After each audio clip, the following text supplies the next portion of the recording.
Mrs. Hudson s'approcha d'un pas rapide, ses jupes bruissant dans le silence du salon. « Monsieur Holmes, dit-elle d'une voix quelque peu tremblante, voici Monsieur Geoffrey Whitmore, l'intendant de Lady Pemberton.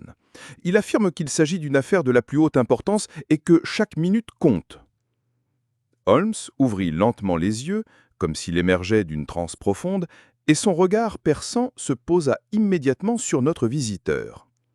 En quelques secondes, je vis ses yeux scanner méthodiquement l'homme qui se tenait devant nous, notant sans doute chaque détail de son apparence, de sa tenue, de son maintien. L'intendant était un homme de taille moyenne, probablement âgé d'une cinquantaine d'années, aux cheveux grisonnants soigneusement peignés et à la barbe taillée avec précision. Son costume sombre était de bonne qualité, mais montrait des signes de fatigue, comme s'il avait voyagé dans l'urgence.